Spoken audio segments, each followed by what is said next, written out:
Hello everyone, আশা করছি সকলে খুব ভালো আছেন। আজ আমি 6 মাস থেকে শুরু করে 3 বছরের বাচ্চাদের জন্য একটি পুষ্টিকর এবং মজাদার খাবারের রেসিপি নিয়ে চলে এসেছি। এটা আপনার বাচ্চাকে আপনি রাতের ডিনার বা সকালের ব্রেকফাস্ট হিসাবে কিন্তু দিতে পারেন। তাহলে চলুন আর দেরি না করে আজকের রেসিপিটি দেখে নিই। প্রথমে আমি একটা আপেল ভালো করে ধুয়ে এটাকে ছুলে নেব। এখানে আপেলটা ভালো করে ছুলে নিয়েছি। এবার আমি এর অর্ধেকটা অংশ নিয়ে ছোট ছোট টুকরো করে কেটে নিচ্ছি। এবার নিয়ে নিচ্ছি একটা ভালো পাকা কলা। এবার এটাকে আমি ছোট ছোট টুকরো করে কেটে নিচ্ছি।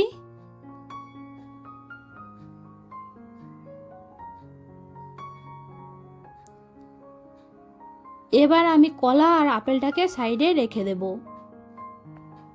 এবার একটা পাত্রে আমি হাফ কাপ জল নিয়ে নিচ্ছি।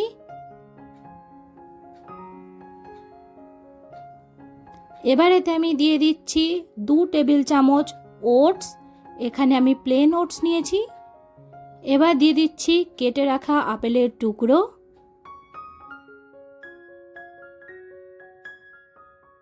এটাকে ঢেকে রেখে আমি রান্না করে নেব যতক্ষণ না পর্যন্ত আপেল আর ওটস ভালোভাবে নরম হয়ে যাচ্ছে।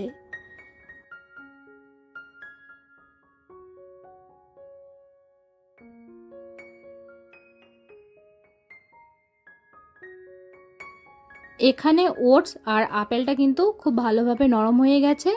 আপনারা চাইলে হ্যান্ড ম্যাশারে করে ম্যাশ করে নিতে পারেন। এবার আমি একটা ব্লেন্ডারের মধ্যে রান্না করে রাখা আপেল আর ওটস দিয়ে দিচ্ছি কেটে রাখা কলা।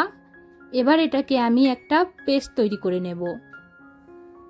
এখন আমি একটা বাটিতে এটাকে ঢেলে নিচ্ছি। উষ্ণ গরম অবস্থায় এটা কিন্তু বাচ্চাকে খাওয়াতে পারেন।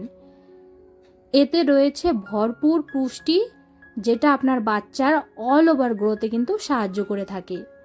আজকের এই রেসিপিটা যদি আপনাদের ভালো লেগে থাকে তাহলে কিন্তু চ্যানেলটাকে সাবস্ক্রাইব করতে ভুলবেন না। দেখা হচ্ছে নেক্সট ভিডিওতে।